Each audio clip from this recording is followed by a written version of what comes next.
Hello everybody, it's Monday, July the 5th. I'll get it out there. Anyhow, this is the Rusi, the latest update. I've done a 21-inch front and rear wheel, same tire, front tire on the back, and identical IRCV, I think 35s they are. So that's what it looks like, kind of like a mountain bike setup, kind of a 29er, they call it the mountain bike. So it's not too bad. I kind of think I prefer a wider tire in the back, somewhere around 4-inch. And then when they dished it, they didn't really dish it, so you can see it sets off to the right side about an inch and a quarter. So that's not good. So I'm riding dog leg down the road. You can kind of see the fender. It doesn't line up with the seat as well, so they have to redo that if pull it more to the left, about a half inch, inch and a little over a half inch. So, but that's what that looks like. So again, that's a 275 IRCV 35. Chain's a little tight. I'm gonna loosen that up today. So I went from I've tried a 18, a 21, 2.75, a 410. Went back to 42 rear sprocket. It comes stock with a 43. Just thought I had a 47 on there, and it was probably really good for like racing, road racing, or supermoto or enduro. But it kind of revved out. You couldn't really go that fast or smooth. It was always kind of hitting off the rev limiter. But the 42, and then I was up in 4th and 5th gear all the time with a 47. So yeah, I could take off in 3rd and 4th on flat ground. So even though it was very performance oriented, it was kind of limiting. I mean, 1st and 2nd was just useless unless I was like trials riding or something. So this seems to be a lot more usable. It's almost like a 6-speed where you're in 3rd and 4th mostly, and then 5th for more high speed or just chugging along the highway. So I think I like it better. And this motor is like surprisingly torquey for a 200. It's got some sort of what is that? Counterbalancer, not counterbalancer, but flywheel weight mechanism. And I think they all do have something, but this one's just really torquey. It's very difficult to stall for a little 200. So you don't have any problem with going with lower gearing, in other words. So I can pretty much climb anything in the Philippines with this, as far as gearing and torque. Now if it's really steep and long, I might run out of power, because it's probably a 16 horsepower machine. So, but it is quite torquey. So that's that. So today I'm going to go up and put the 18s back on, the 410s front and back, the IRCV 33s, I believe. I got that correct. And then I'm going to also pull up the axle. You can see the axle there. Walk around the other side so you can see it better. So I've been running for the last couple months with the axle, which is right here, all the way back. So I'm going to move it more towards the front as much as possible. So another 30 or so millimeters up front. And that should quicken up the steering. And also I'm getting, when I get a passenger on there with it all the way back, it overwhelms the shock, and the handling's very poor.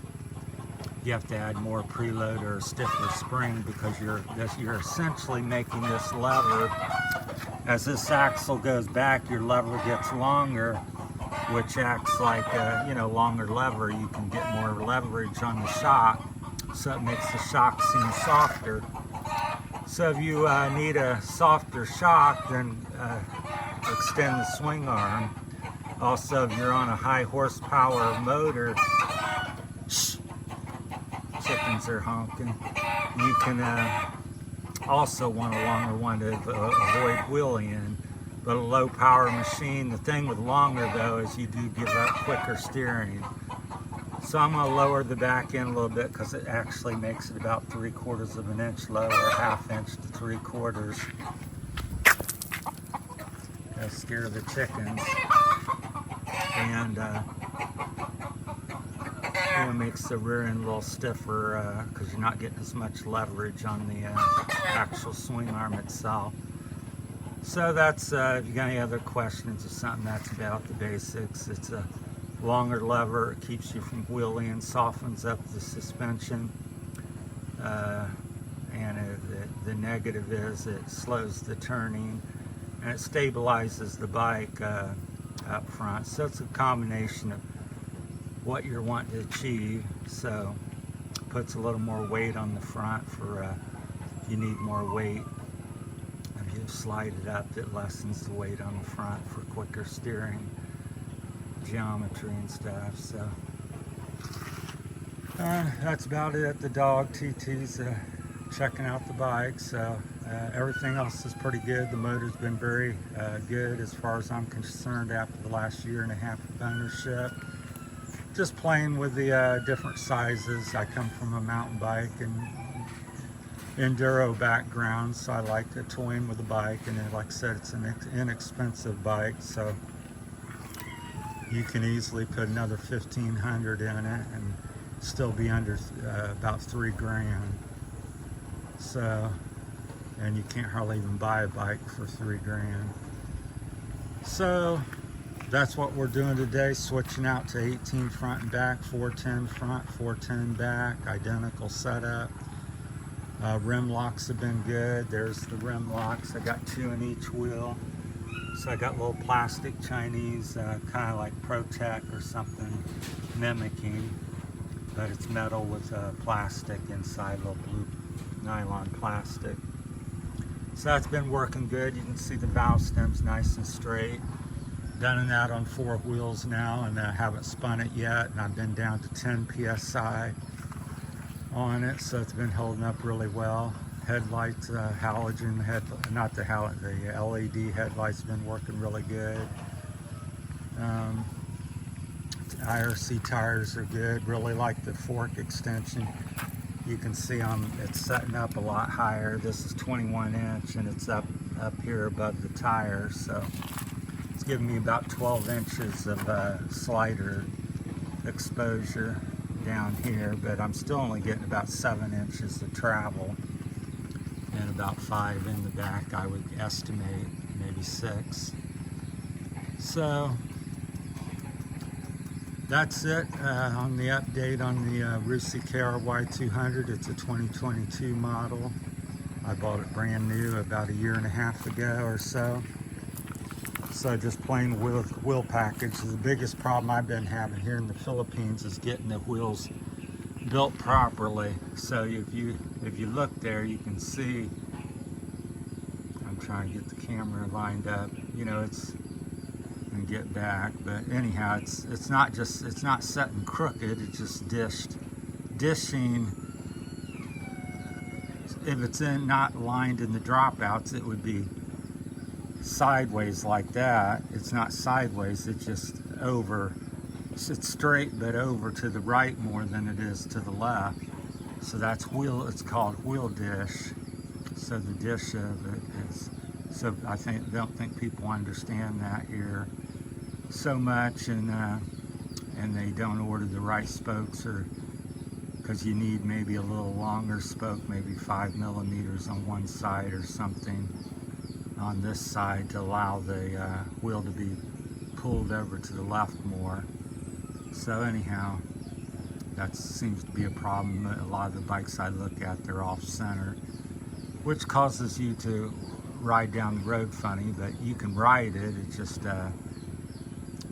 kind of getting used to a bad thing, so it doesn't ride very good in my opinion. So anyhow, the next wheel set I'm going to, or back wheel, I'm going to supervise very closely and make sure that we get it dished correctly.